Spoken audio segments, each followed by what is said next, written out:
Welcome to Focus on Why. I'm Amy Rowlandson, your host. Join me to explore the compelling stories, profound insights, and captivating experiences shared by my guests from all over the world. Focusing on the importance of why, these relatable, uplifting, and inspiring conversations will empower, motivate, and guide you to create your own purposeful way of life. Have a purpose, have a plan, focus on why. Before we dive in, let me share how I can transform your journey as a purpose coach. I specialize in helping you get crystal clear on your why, aligning your passion with your purpose, and crafting a plan to create the life you truly desire. Book a free 30-minute coaching call today. The link is in the show notes.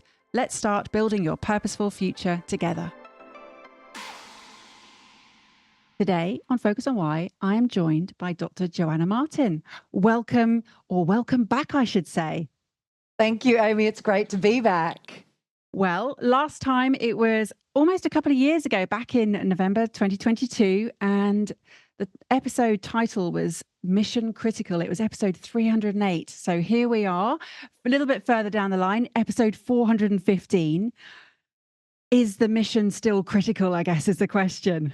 Well, the mission is still critical, but first I just want to say congratulations that you're at 415. That's immense. That is amazing. Yeah. Well done, you.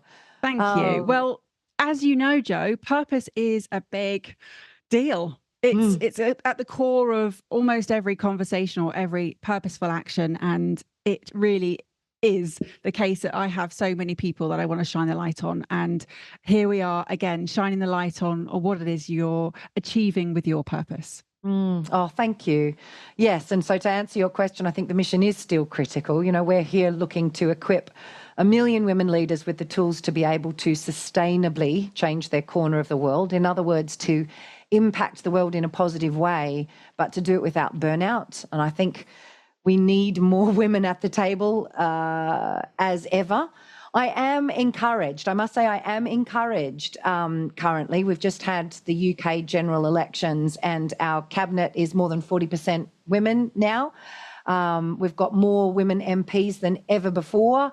So, you know, without getting into the politics of it, but the actual, you know, gender equity there is looking a hell of a lot better than it ever has in previous years. I think that bodes well. I hope that bodes well. And of course, last week or earlier this week, I'm kind of losing track because every hour at the moment feels like a day, but Joe Biden stepped down in the presidential race and put his weight behind Kamala Harris, who I hope gets the Democratic nomination. And I think that would be another big win in terms of big, obvious women in leadership perspectives. That said, I think we're still in a position where, my goodness, the patriarchy is still in full force and still making some very poor decisions out there in the world. And I think we've got there's still a lot of headway to go. There is a backlash against, you know, the movements for diversity, equity, and inclusion. There's a backlash against women in their power, and some of the vitriol and the very toxic end of masculinity that's being demonstrated on some social media platforms and so on is actually working against what I think needs to be happening here. And I think it's really important to see this not as a battle between the sexes, because it isn't. It's a battle for our lives. It's a battle for our well-being that we should all be looking at. How do we be better as humans? How can we have a more human, dignified life? And I think that's going to take all of us coming to the table and stop this us, them pitting us against each other business. It's yes. So to your question, yes, it is still mission critical. And you talked about politics and the change that can be affected at that level and the need for women to change their area or their corner of the world without going into burnout. What is it that you are doing, Jo, in your corner of the world? Well, you know, I'm an interesting creature in that if you'd asked me what I was passionate about and what I wanted to do when I was 18, it would be different to what I would have told you at 22 and different again at 27. Throughout my year, I've had passions that I've thrown my everything into for a period, which were as diverse as, environmental activism, junior medical officers, all sorts of different things over the years that I've kind of been very much behind. And it wasn't until, I had my kind of divine marching orders in really after the birth of my son in 2014 that I realized, my passion is to guide and support and to sustain the change makers who are leading all of those areas. It's change that is what I'm most passionate about. It's creating connections for wholeness is my purpose. That is my drive. And so the way that I'm doing that currently in this mission, and it's been underway now for 10 years and I don't see it stopping anytime soon, is to support the women leading in all of these different areas. We have many, many women in the medical professions inside of our community. We have many women who are environmental activists. We have many women who are working inside the corporate space, supporting women and leadership in general. So all of these women are passionate about their thing. And I'm helping them, supporting them, guiding them, providing community for them to be able to continue to have the impact they're having in the world, but to not exhaust themselves, because it is something that as women we tend to do. When we find our mission, we go after it with every fibre and cell of our being, and we go last on the list. So that's what we're doing. We're creating that space there at One of Many for women to be one of many women making change in the world, but to be supported and sustained throughout. And in creating that space, Jo, what has that led you to believe and achieve? What a great question. Women are awesome is the first thing it has led me to believe. And I know you might think that I thought that when I started, and I did, I didn't think we were idiots or anything. But I think what I wasn't as deeply present to now as I am is that when women come together in community with other women without masculine energy in the space, or without, male energy in the space, to be more accurate, there is a deep and profound support and camaraderie that a sisterhood that is birthed there, which is unlike anything I've ever seen in no matter the communities I've been in the past. And I've been in some beautiful communities in the past. I haven't seen it at that depth. When you get women who want to change the world and they come together deeply supportive of one another, they are a profound stand. And I don't think, certainly growing up, I didn't trust women. I didn't trust girls. I was a victim of bullying at school, and I saw women, in the medical profession, very cutthroat, kind of competitive, and so on. So I came from an industry where I didn't really see the best of women, and I thought that's how we were. But as soon as we create a different container, a paradigm in which love, support, and care for one another is the primary pillar, by God, we're awesome. So that's something I've become deeply present to.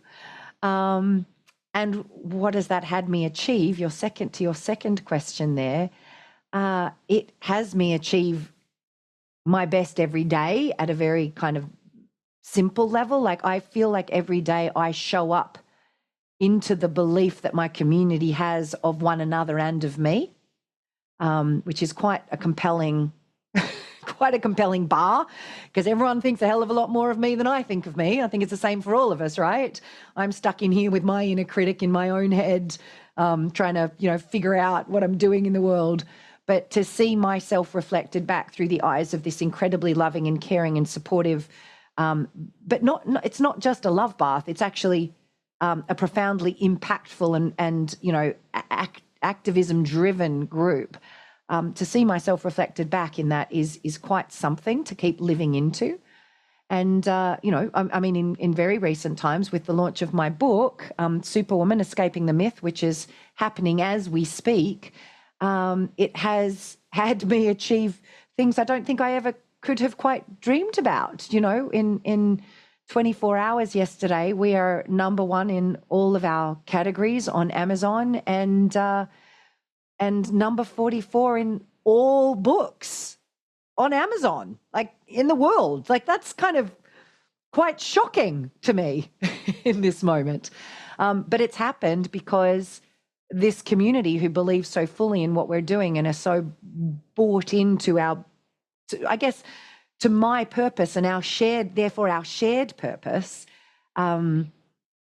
people are out, sharing voraciously and buying lots of books to share with friends and sisters and colleagues. And it's something, it's blown my mind. The power of community this week has completely blown my mind. And you mentioned that it's 24 hours that you've got to this point of success with the book. But this has been 10 years in the making, Jo, since those divine marching orders. This is not an overnight success. The book is, yes, but the work towards the book has been a lifetime. And that reflection that you spoke of others seeing what necessarily you might not see yourself, but then it's reflected back to you, so you're able to see what it is, which then continues this beautiful cycle of, well, okay, let's keep going, this is working, and you're seeing the impact that you're making. This Superwoman, Escaping the Myth, is, I've seen you on stage, I've seen you in person at various events. This is a really critical part of the jigsaw, this purpose jigsaw that we're talking about here. Explain a bit more to anyone who doesn't understand what the myth is and also why we need to escape it. Yeah, certainly. Well, the Superwoman myth, I believe, is one that young girls growing up are kind of unconsciously invited into. Do you know? It's one that is multi-layered. Our cultural paradigm tells us that achievement is the most important thing. We grow up in families where we get conflicting messages, but very often the women that we attract in one of many who want to make change are high achievers. So, they had often family messaging that said, drive, achieve, be the best. We have very strong inner critics that drive us even further to achieve. And because of these multi-layered influences of both the cultural, the familial, and the personal, then, of course, the workplace paradigm, because workplaces themselves are fiercely competitive where achievement is, the cornerstone. What it tends to do for women is divorce us from the truth of our alignment with ourselves. And don't get me wrong, I'm not saying there's anything wrong with achievement, but what tends to happen for girls is we get divorced from the truth of who we are at the core, and we start going after achievement for achievement's sake rather than the expression of ourselves and then enjoying the win that brings. And what that can then look like is first of all, setting a ton of goals, achieving them and going, is this all that there is? That's a very common symptom of Superwoman because it isn't aligned with our truth. But then the more insidious costs of this Superwoman archetype, which is, I believe, the archetype of our times, the more insidious cost are those health costs. At best, it's, executive function fatigue, but at worst, it can be burnout, it can be chronic exhaustive conditions like ME and chronic fatigue, fibromyalgia and so on, like infertility and all sorts of things, which when we're in a chronically adrenalized state, which is what happens in the female body, because that focus on achievement is hormonally moderated inside of our bodies. And in a male body, which has, 13, 14 times the testosterone that we do, that aggressive go after a result is moderated by testosterone, which is brilliant.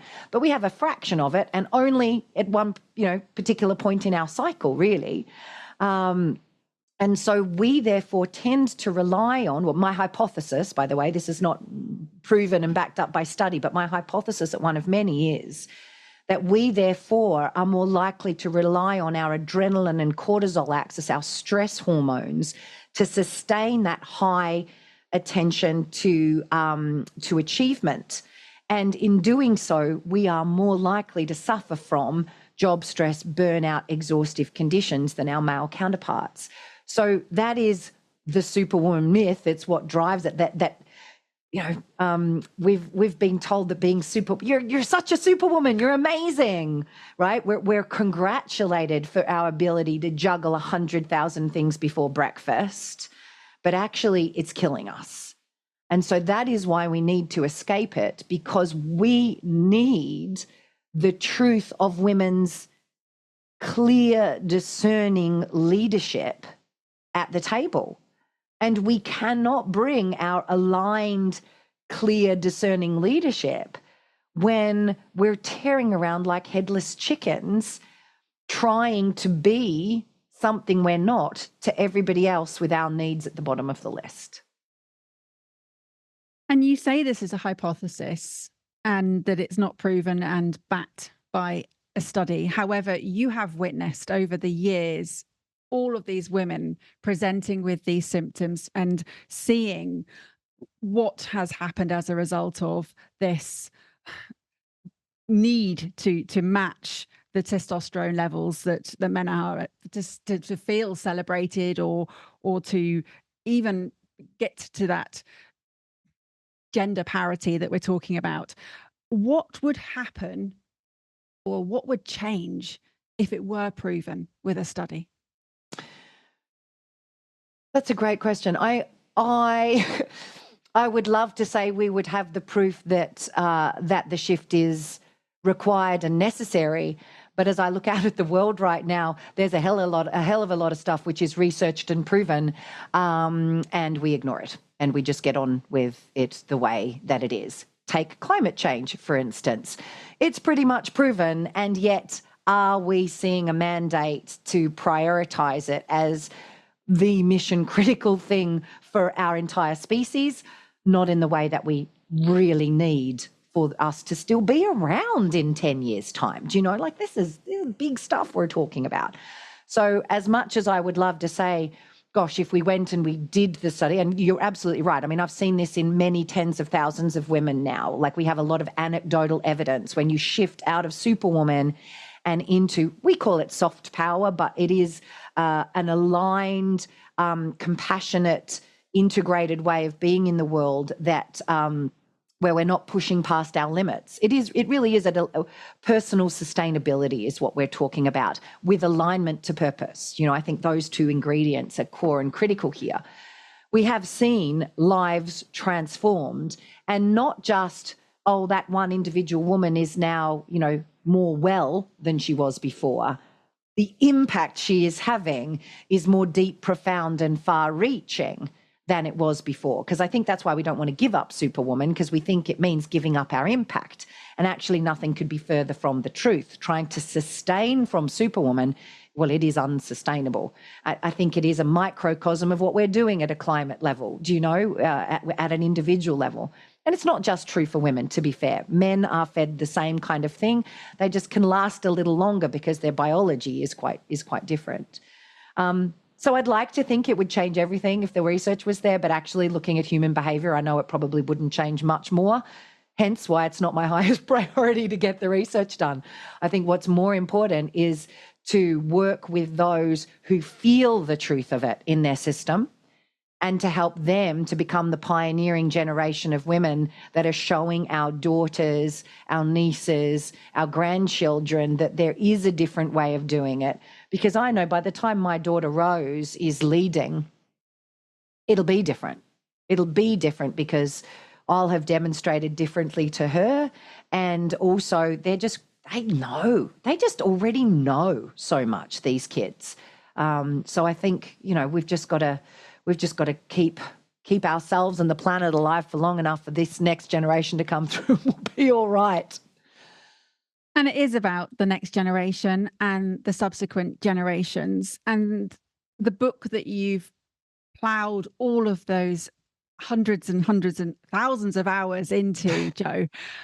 Tell me what that means to know that you have triggered the next generation in some way to move towards this shift of where you want it to go. I've got to say, it is perhaps one of the most profound things I've ever done with my life, is getting this book out. And I've already spoken to, you know, how Superwoman sets goals and achieves them and goes, is this all that there is? Don't get me wrong. I've set a lot of intentions over the years, not from Superwoman, but from my aligned self, and I have achieved them. And there has been a depth of joy in that and celebration. But there is something quite moving, magical, and profound about putting the work into book form, which I wasn't present to until it was released yesterday, is the honest truth, Amy. Like, it was, you know, when I would talk to my business mentor and he'd say, when are you getting the book out, you know? And I would talk to my friend, I would talk to people in the community, like, when are you getting the book out, Jo? Like, and it was always, because it's big. Like, writing a book is a lot. You know, you're writing your book and, you know, getting there. I'm so excited for your book, by the way. But it's a lot. No one ever tells you how many times you have to read your own freaking book to get it out. I mean, oh my God. It's a lot of highly detailed work. The creative bit's the easy bit. It's everything that happens after that was highly challenging for me. But I knew at some level it was going to be a lot of work which is out of flow. For me, on stage, doing my thing, let's fill another event, let's create another program, let's teach some more stuff, because that's my flow state, felt like where I wanted to be spending my time. It was always much easier to prioritize that. And it always felt like the business imperative to do the next event, because that's where that's where we make the revenue that is the lifeblood of the movement. This, I knew, you know, selling a book, I'm going to make what? I'm self-published, so I'm going to make like £2 a book. It was never going to be much of the lifeblood. So it always got deprioritized. And then yesterday, watching our extraordinary community not just reshare our post and say, go buy this book, it's good. Sharing the entire life stories, you know, things like, you know, people sharing, in 2018, I went on a walk with a friend through the woods and she first introduced me to the concept of Superwoman. And then I went and saw this crazy woman, Jo Martin, where she was talking about, and I've now invested many tens of thousands of pounds to make this shift in myself. And all of that knowledge, if you know me, you've seen how much of a lifesaver and life changer it's been. And now it's in a book. Get the book. You know, I've read versions of that story like many, many dozens of times yesterday. And it was don't get me wrong, I've heard that this work has changed my life so many times to my face. Thank you, Jo, this work has changed my life. But I've never seen it be shared by our community with others in the same way. And that's what I saw. A book is so shareable, and a book is something where people, because understanding what we talk about, the Superwoman myth, it takes a long conversation to land that with somebody. It takes a long conversation to say it's not great. It's actually, you know, counterproductive, and there is an alternative way of doing things. I mean, that is a walk with a friend for an hour to kind of land that. And I don't think it ever really dawned on me that, oh, I can actually help that by giving our community a tool to be able to share, i.e. the book. So I have to say I was really witness to a profound sense of fulfillment for the impact I've had on our community's lives because of all of these deep shares that were out in the world and still are today. You know, it's still continuing. But also a deep sense of what I would call the sorceress energy. You know, we talk about 5 different power types, of which sorceress is one, the part of us that's connected to our purpose. A deep sense of gratitude for the nudge to get it done, but also apology to my intuition, because my intuition has been telling me to write this book since we launched 10 years ago. In 2019, I went through a period where every morning shower for about 4 months was write the Superwoman book, write it, write it, write it. And I thought, yes, I will. I'll just get this thing done. Yes, I will. I'll just get this thing done. And then COVID happened. And so I have also been doing a bit of self-soothing in that, yes, this really ought to have been out earlier. It really ought to. If I had listened to my intuition rather than my business sense and my flow state. And that's interesting, right? Because we think our intuition, our purpose-fueled marching orders will also be aligned with all of where our ease is and our grace is. You know, for me, that is definitely on stage, not the detail of getting a book out into the world. But so that has been a real learning for me, you know, talking about what you're so passionate about, starting with why. I think if I'd been a little braver to trust my why and to trust my intuition, this may have happened earlier and we may have impacted more people earlier. Who knows? I will never know that. But it has been a lesson in that relationship with my intuition yesterday too, like a deep sense. So I keep coming back to this, profound and magic, not just, oh my God, great, it's a bestseller. Yeah, I mean, don't get me wrong. That achievement when aligned with purpose is brilliant and wondrous to celebrate and rich through every fiber of my being, unlike, you know, other goals that I might have set 10, 15, 20 years ago. But it's this knowingness that I'm back in alignment with my intuition at a deeper level. I wouldn't have ever, if you'd asked me when we did our interview, I was like, yeah, totally aligned with my intuition. But it's at this level, at this tiny discernment level, which you know, I want to take into my next chapter to keep listening hard. And having made that apology to your intuition, Jo, and knowing that trusting these nudges is so important to do so, what other intuitive nudges have you ignored that you're now listening to? Okay, some of them I'm not comfortable to share, the one that jumped into my head straight away. But what other nudges have I had that I have ignored? So, I mean, there's lots of little ones, actually, you know, things that there are programs and products that we have, which I've been like, if you just kind of did the last little bit of that to make it look like this, you know, it's kind of improvement things or setting things up in a certain way so that they're more shareable and so on. But I'm just always on to my next event is kind of how I have often operated. I'm certainly I haven't given them the kudos that they're needed. There's not a lot. I'm better at doing them in my personal life. I'm better at ignoring my intuitive hunches in my personal life than in business. I'm usually pretty good in business. The book was probably the main one that I was ignoring. Perhaps also partnerships would be another one. Like there's certainly an invitation to do more in the way of partnerships, but because I launched one of many very much from an internal focus, like focusing on our people and trusting our people to bring more people in, to create a really psychologically safe environment. Like our community is very safe. I won't say it's like perfect, but it is. It's very safe. And that's because I'm not always promoting other people's stuff or saying, hey, go check out this other thing. It's very much a community where we do our stuff and therefore people know what to rely on. But there have been a lot of invitations recently where I think, you know, where there are people that are aligned with how we do what we do, and there might be some partnerships. I don't know what that looks like to kind of maintain the beauty of what we've created and the trustworthiness of that. But yeah, there's things to explore, I guess. That's it, right? To explore is probably what's afoot. And you mentioned there about making things more shareable, and the book is certainly something that is now a more accessible way to access these tools than having to come on one of the more expensive programs that you've been offered by one of many.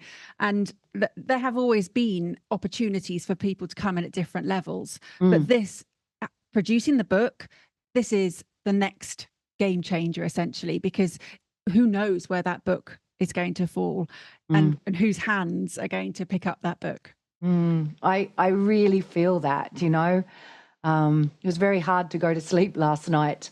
I would have thought I would sleep worse the night before, but it was last night because that's exactly what I went to sleep with. I wonder whose hands this is going to go into. You know, we've got women in our community buying 10 books at a time to share with friends and colleagues and so on. And I'm excited to think about that. I think I missed that. As I say, as a business strategist, I've missed just how shareable a book is. I'm like, no, surely people will just share an email link to download or something or whatever. They'll get it. But there's we have an emotional relationship with books, don't we? And we trust them. It's a way, you know, since when did they invent the printing press? I don't know, 1400s. It was a long time ago. We trust them. We trust them in a big way, and I feel like it will open a lot of doors, and it will open a lot of hearts to this way of thinking, who might not be event goers, who might not be, you know, course consumers, but will kind of go, oh yeah, this makes sense. I want to bring a bit of this into my life, and that's the mission. You know, I want to equip 1 million women. So this is going to help massively. We do have an emotional relationship with books. They do become this revered status. And I've always treasured books and burying myself in a book. And you just mentioned opening hearts and doors and the 1 million women that you want to equip with the tools to change the corner of their world. All of this has come about because you have trusted that intuition and that nudge from the deep sense of this energy, sorceress energy that you spoke about. You've talked and you've touched on creation many times today. How important do you believe creation is for the change to be effected? I think it's actually the only path to the global paradigm shift that we need to see. What do I mean by that? What I mean by that is we are beyond problem solving as a path to change. When we look out at the world for more than 5 seconds, we can all of us name more than 5 problems, big ones, that need solving, and they are all complex. And they are complex and interrelated. So trying to solve like one strand of one problem actually is not going to get us there. It's almost that what we need to do as a species, I believe, is step into a new paradigm and to dream into what else could this look like? Like if we were starting over, what else could this look like? What else could be created? What else is possible? And that's something I try to do in my own personal way at a daily level. Like if I might be dealing with a business challenge, or I might be dealing with, a personal challenge, rather than going, how do I solve this? How do I fix this? Like a fixing mentality, which is really tough for me because I'm a fixer, don't get me wrong. To drop it and go, okay, no, what else is possible? What else can be created? And for me, that activates my co-creation with what I would call source. You know, we can call that purpose. You know, my soul has a purpose here on the planet. And when I'm tuned into that and asking what else is possible, I hear the answer that is right for me, for my soul to bring into the world in this moment in the best way that I can. And it is often something which doesn't necessarily look like a solution to the problem. It looks like something that I probably would never have come up with if I'd kept focusing on what the issue is. It's quite dramatic. So I think whether we're looking at a macro global scale, or we're looking at an individual consciousness, not that there is such a thing as individual consciousness, but if we're looking at an individual, person's way of being in the world, I think if we can shift from problem solution to step out of the paradigm completely, what else can be created? What else is possible here? You will hear, or we will all hear, the stirrings of our purpose, the way we understand it, our calling, the reason you were put on this planet. You will hear your resonance around that. You will hear the message, your message, and do that piece. And I believe, Amy, if you're doing your piece and I'm doing my piece and, Jack's doing his piece and Jane's doing her piece, then we can co-create an entirely new realm of possibility of living as a species on the planet, and not just our species, but all species. I think that would be profound. And you mentioned earlier that you're raising your children to understand this, to bring this into their everyday way of being and living and embody it.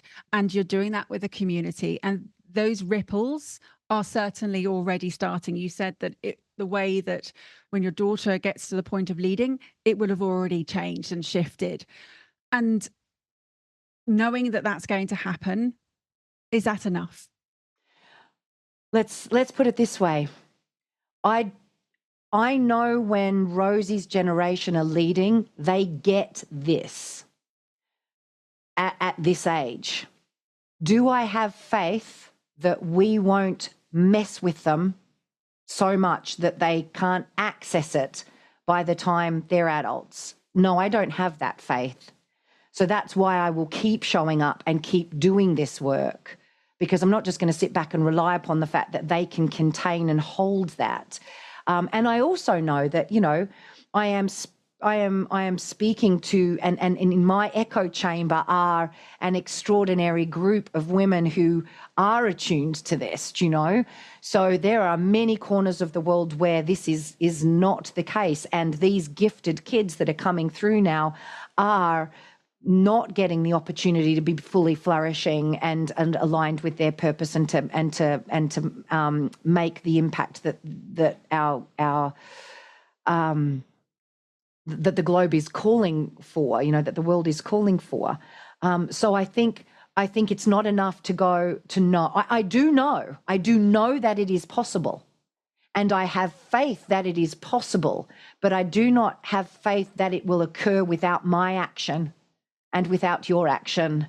We had an amazing guest at our One Woman conference this year who knocked me sideways with her answer to this question, and it might be a good one to help us to understand this dynamic.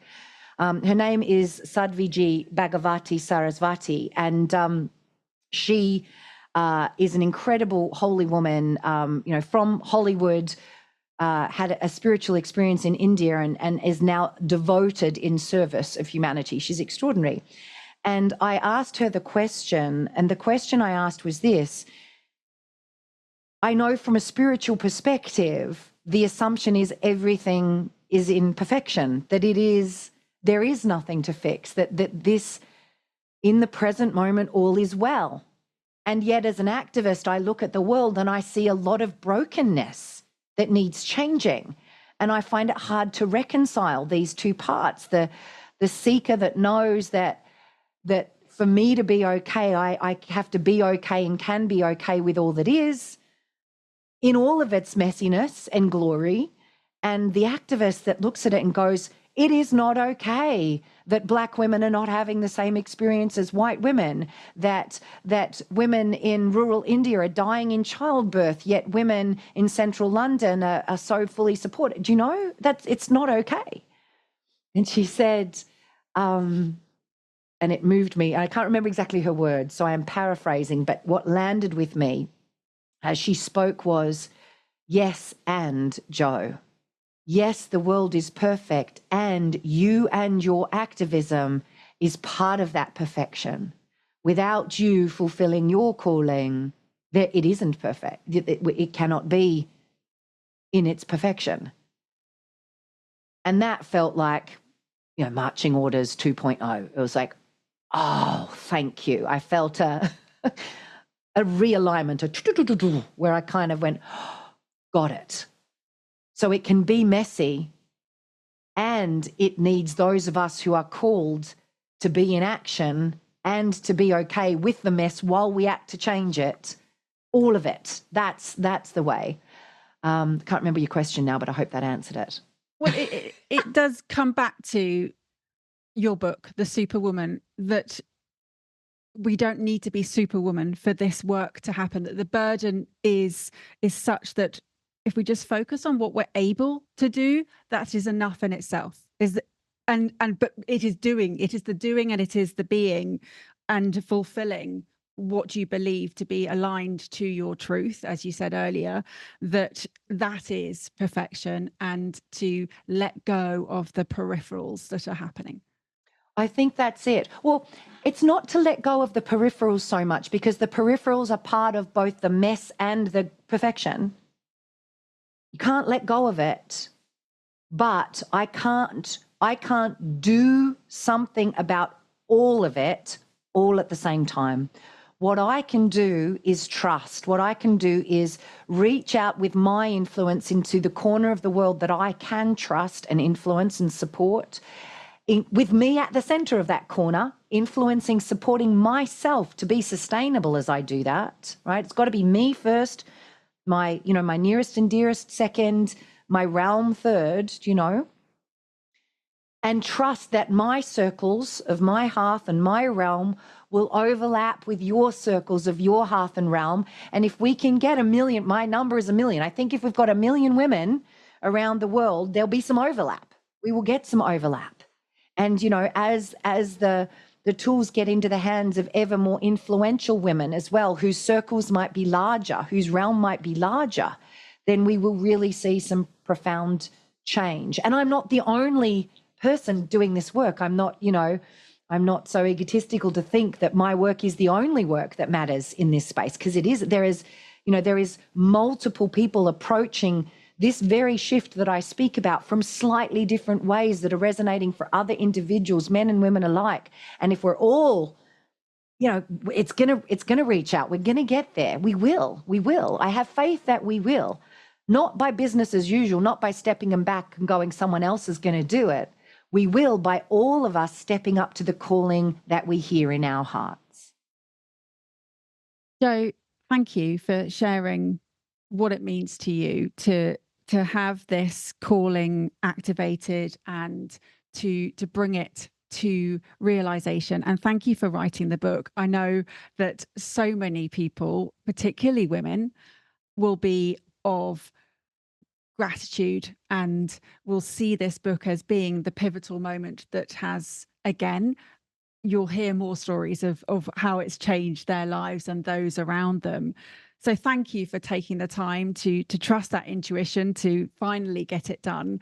What would you like people to do as a result of hearing this message today and reading the book subsequently?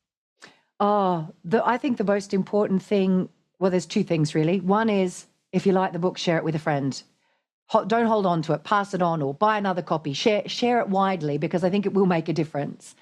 But more importantly than that, it is to put yourself at the center of your world. That is the core message of the book, that it is when you are in your strength, when you are in your alignment with your truth, inner, and your purpose, your calling, when you act in alignment with that and you have something in the tank with which to act, then we can make a difference.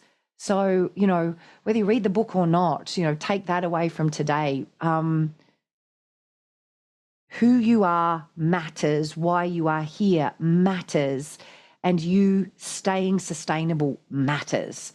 If we can come from there, then I think we really can change things powerfully. The details of how to connect with you and to buy the book, to understand more about what this incredible community of one of many is and does, and hold the space it holds, all in the show notes. So that's all there. Jo, thank you for coming on and sharing with us again just how powerful purpose is and how embodying it can really make a difference. Do you have some final words, please, for the listener? Thank you, first of all, to you for hosting. And I guess my final words today would be trust the intuitions. I wish I had trusted this one earlier, having lived through my last 24 hours.